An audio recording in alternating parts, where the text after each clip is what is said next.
Bonjour dans la partie B de cette vidéo. Donc, page 74, nous allons voir les systèmes particuliers dans un système d'équations. Donc, jusqu'à maintenant, la résolution du système nous a conduit à une seule solution. Donc, un seul couple solution. Mais il existe deux autres cas possibles avec des droites. Ça se peut qu'il y ait un système dans lequel les deux droites ne se toucheront jamais. Donc, il n'y aura aucune solution. Ou ça se peut qu'on ait un système d'équations dans lequel les deux droites admettent une infinité de solutions. Parce que dans le fond, les deux droites sont la même. Exemple. Si j'ai 6x plus 50, je commence à 50. Et donc, 6 fois 5, 30, ça te donne 80. Et ici, je commence à 100. Et 6 fois 5, 30, ça donne 130. Et là, ils ont fait le graphique. Le point 0,50, le point 0,80, le point 0,500, le point 0,5, 130. Ils ont fait le graphique. C'est deux droites qui sont parallèles. Donc, ils ne vont jamais se toucher. Donc, si ces droites sont parallèles, ça veut dire qu'il n'y a pas d'intersection. Donc, s'il n'y a pas d'intersection, ça veut dire qu'il n'y a pas de solution. Il n'y a aucune solution. Donc, quand on n'a aucune solution, c'est qu'on a le taux de variation qui est le même. Donc ici, on voit que mon taux de variation, c'était 6 dans les deux cas. Mais on voit que la valeur initiale, j'avais B qui était 50, j'avais B qui était 100. Donc j'ai des valeurs initiales qui sont différentes avec un même taux de variation. Ça veut dire que c'est des droites parallèles qui ne vont jamais se toucher. Donc il n'y a pas de solution. Quand on va résoudre ça ici, on peut le voir de manière algébrique aussi qu'il n'y a pas de solution. On va simplement faire la comparaison. Donc 6x plus 50 égale 6x plus 100. Après, je vais faire moins 6x de chaque côté. J'obtiens 50 égale 100. 50 égale 100, c'est impossible.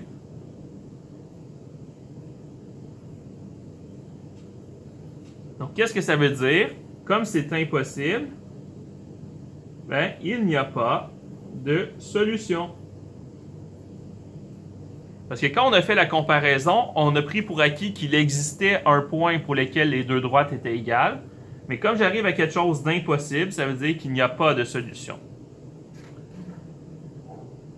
Par contre, c'est aussi possible qu'il y ait une infinité de solutions. Exemple. Ici, j'ai y égale 2x plus 4. Ici, j'ai y moins 4 égale 2x. Si je prends cette équation et que j'isole y, afin d'avoir y égale mx plus b, bien, en isolant y, j'obtiens y égale 2x plus 4.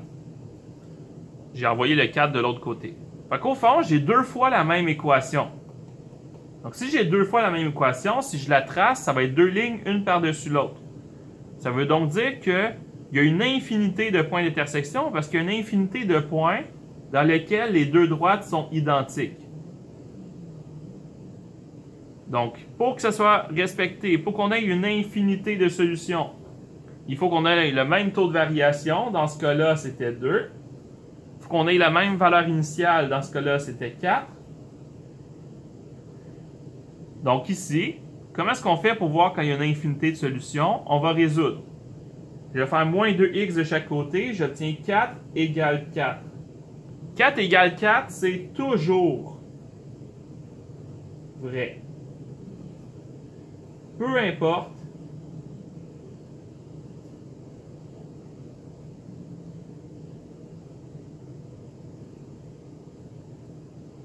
la valeur de x.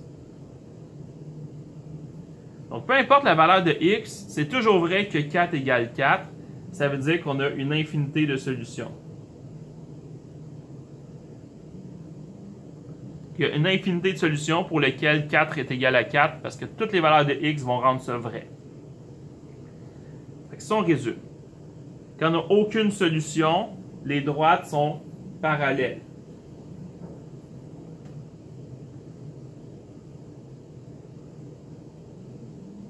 Donc, taux de variation, c'est le même. Valeur initiale, c'est différent. Exemple, y égale 2x plus 1, y égale 2x plus 2. Si j'ai une solution, les droites, c'est les droites séquentes qu'on appelle. Donc, le taux de variation, il est différent.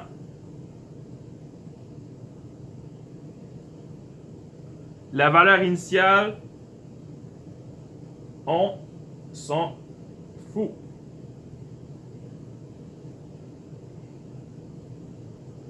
Donc, peu importe la valeur initiale, ça ne va rien changer. C'est dès qu'on a des taux de variation qui sont différents,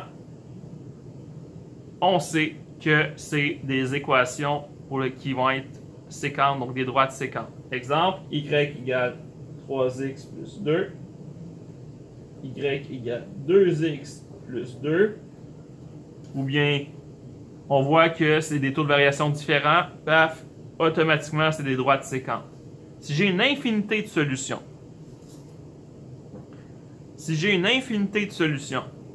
donc c'est des droites qu'on appelle confondues.